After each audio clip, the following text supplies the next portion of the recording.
रही जा रंगवती, रही जा।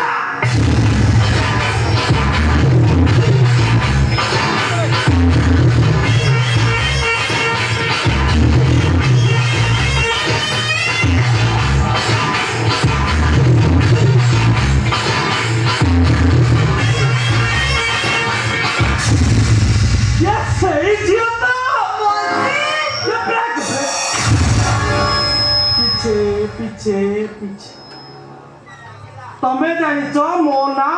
मंजीत प्यारे मु जहा करे सबु रिदिन मिठी तमर मोर मिलन 2 मास पर अरे सेटा है पारे कोन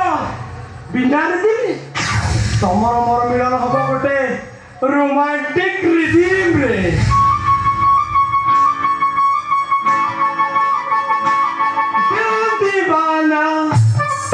बिन सजना के माने ना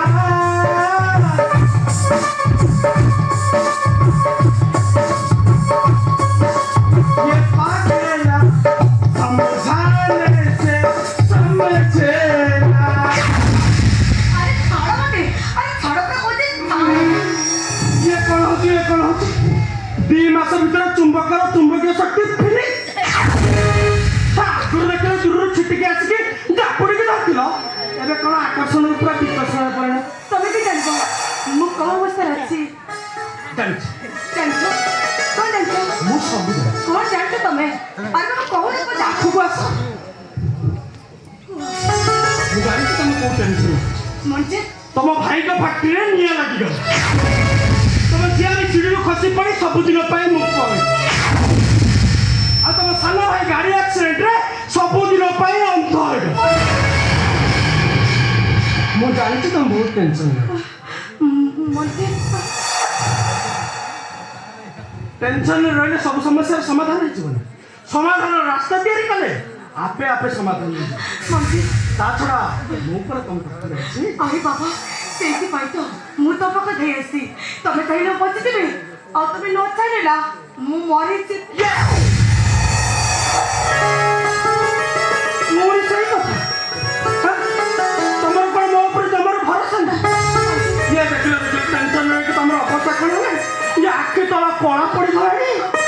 गाल सुखी गलानी ये उठ तो लो देते 10 दिन सुखिला पाल तम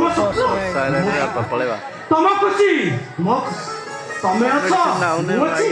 तमे ना भी ना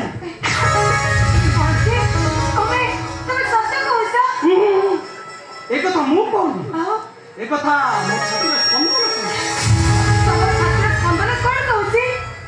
मो छातिर स्पंदन कहूँ कौन अरे बाबा कह धक धक करने लगा मो विश्वास रे बड़ा म्यूजिक तो कतु से मधुर तुमरो अधिक जरूरी